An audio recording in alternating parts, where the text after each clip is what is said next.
Hi there, Shauna Lynn Simon from SLS Academy, Homestager Training Redesigned for Tomorrow's Homestagers.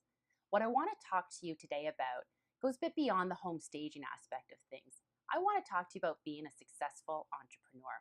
Now, I know what you're thinking, but I'm a homestager. I'm not an entrepreneur.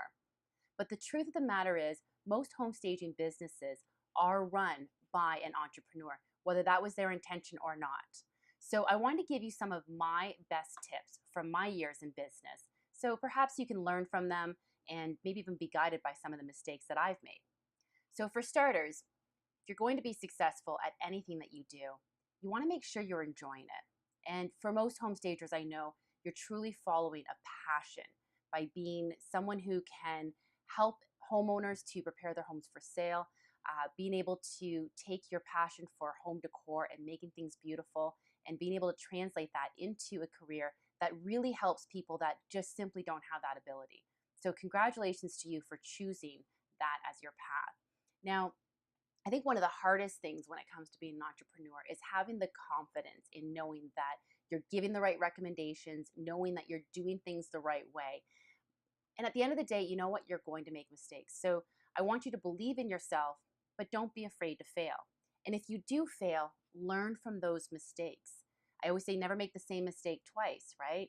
And shame on me if I do make a mistake. You know what they say, fool me once, shame on you, fool me twice, shame on me, right?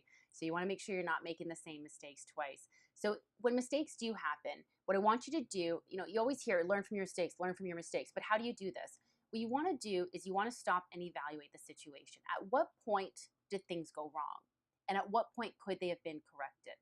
And remember that the first place you should be pointing fingers is at yourself. It's not to say that others weren't involved in causing things to go sideways, whatever happened. But you want to make sure that you are focusing on what you could have done differently to help to prevent that. And if mistakes were made by another party, how could you avoided them making those mistakes? Okay, so take some of that responsibility yourself at all times. You want to never stop learning. I can't stress this one enough. I don't know it all, and I sure as heck hope that you don't know it all, because I think that that's a very boring life. You need to be continually learning new things, and I think that we should be doing this both personally and professionally. I'm constantly looking for new ways to be able to take technology into my business, maybe new ways to be able to service my clients, understanding any of the changes that are happening in the market, and being a better person overall.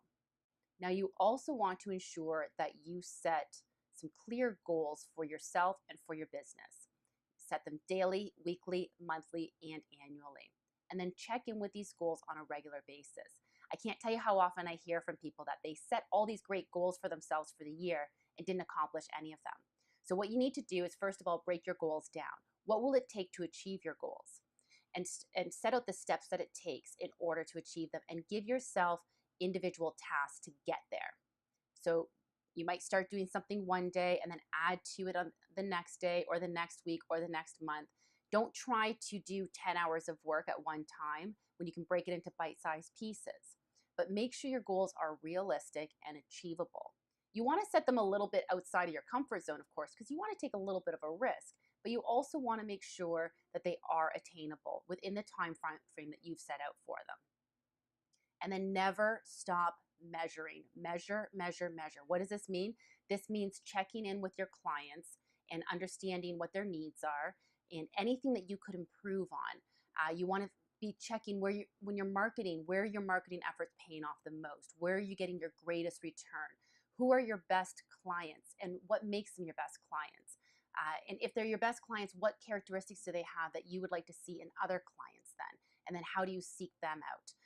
You want to make sure that you're constantly checking in on where you're at and what you could be improving on. On that note, you want to make sure that you are open to feedback at all times. So when clients give you any honest feedback, and you should be requesting this feedback on a regular basis, but make sure that you don't get defensive and instead really listen to what it is they have to say. And again, this goes back to pointing the finger at yourself.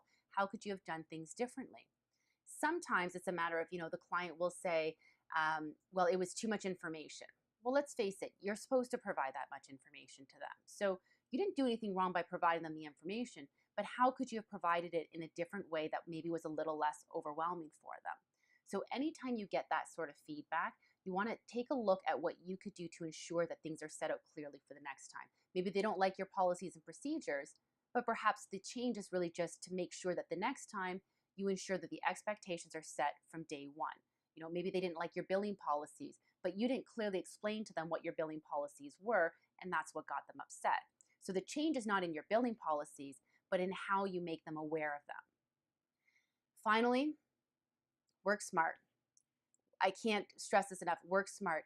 We always hear you've got to work hard, and you do need to work hard in this business. But if you're not working smart, then you're just working hard, and you're going to wear yourself out. Both your time and your money and all of your other resources are commodities that you need to ensure that you are using very wisely. There's a limited amount of these commodities. We only have so many hours in a day. We only have so much in finances, right? So you want to make sure that you are working within your means as much as you possibly can and not overdoing things.